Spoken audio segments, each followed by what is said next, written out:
Hello అండి, welcome back to useful little things. Last year నేను నాటిన డ్రాగన్ ఫ్రూట్ కొమ్మ ఏ విధంగా పెరిగిందో నేను ఈ వీడియోలో మీతో షేర్ చేసుకోవాలనుకుంటున్నాను. నేను ఈ వీడియోలో చూపిస్తున్న కొమ్మ 2025 మేలో కొంత భాగం కుళ్ళింది. నేను ఆ కుళ్ళిన భాగాన్ని తీసేశాను. తర్వాత ఈ కొమ్మకి బాగానే ఫ్రూట్స్ వచ్చాయి.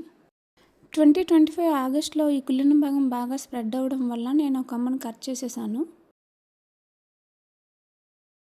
కొమ్మ కట్ చేసిన తర్వాత ఆ కుళ్ళిన భాగాన్ని తీసేశాను. ఆ తర్వాత కొన్ని రోజులు వర్షాలు పడ్డాయి.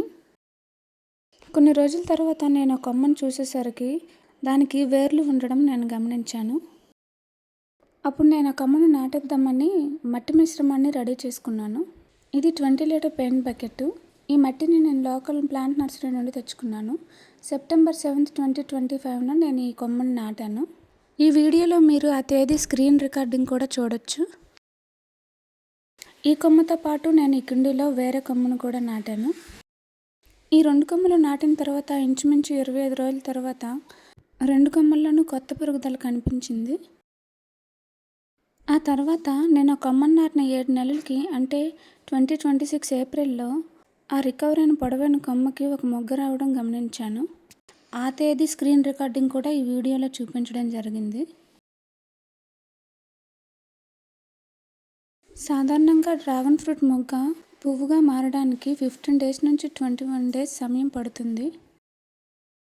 ఈ మొగ్గ పువ్వుగా వికసించడానికి 15 రోజులు సమయం పట్టింది. డ్రాగన్ ఫ్రూట్ పువ్వు రాత్రిపూట మాత్రమే వికసిస్తుంది. మరుసటి రోజు ఉదయం వాడిపోతుంది. ఈ పువ్వు పూర్తిగా వికసించిన తర్వాత చిన్న పెయింట్ బ్రష్ సహాయంతో నేను దీనికి హ్యాండ్ పాలినేషన్ చేశాను. కొన్ని రోజుల తర్వాత ఈ పాలినేషన్ విజయవంతమై చిన్న డ్రాగన్ ఫ్రూట్ కనిపించడం ప్రారంభమైంది. ఈ మొదటి ఫ్రూట్ పెరుగుతుండగానే అదే ప్లాంట్కి పక్కనున్న కొమ్మకి ఒక మొగ్గ రావడం గమనించాను. అదే సమయంలో ఆ ప్లాంట్ అడుగు భాగంలో మళ్ళీ కుళ్ళడం గమనించాను. నేను ఆ కుళ్ళిన భాగాన్ని తొలగించి ఆ కట్ చేసిన భాగంలో అలోవెరా జెల్ రాశాను. నేను ఈ విధంగా చేసిన తర్వాత మొక్క ఆరోగ్యంగానే పెరిగింది. ఫస్ట్ ఫ్రూట్, కొత్తగా వచ్చిన మొగ్గ కూడా హెల్తీగా పెరిగాయి. ఇవి ఏ విధంగా పెరిగాయో మీరు ఈ వీడియోలో చూడవచ్చు.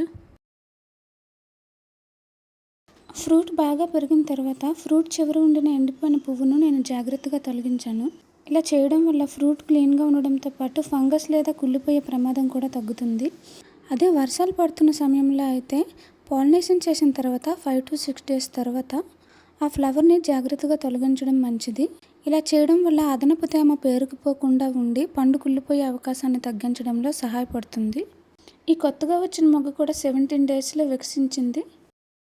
ఈ పువ్వు వికసించిన తర్వాత నేను ఈ పువ్వు కూడా పాలినేషన్ చేశాను.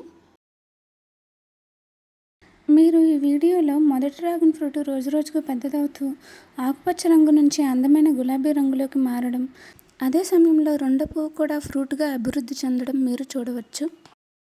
ఈ డ్రాగన్ ఫ్రూట్ మొగ్గ దశ నుంచి హార్వెస్ట్ వరకు 42 రోజుల సమయం పట్టింది. హార్వెస్ట్ చేసిన తర్వాత పండును కోసి చూశాను. అది చాలా తీయగా రుచిగా ఉంది.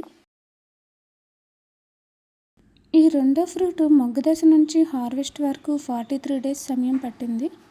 ఈ ఫ్రూట్ కూడా చాలా తీయగా రుచిగా ఉంది. హార్వెస్ట్ చేసిన కొన్ని రోజులకి మళ్ళీ నేను అదే ప్లాంట్పై కొన్ని మొగ్గలు రావడం గమనించాను. మీరు కూడా చూడండి. ఈ వీడియో మీకు నచ్చిందని ఆశిస్తున్నాను. చూసినందుకు చాలా ధన్యవాదాలు.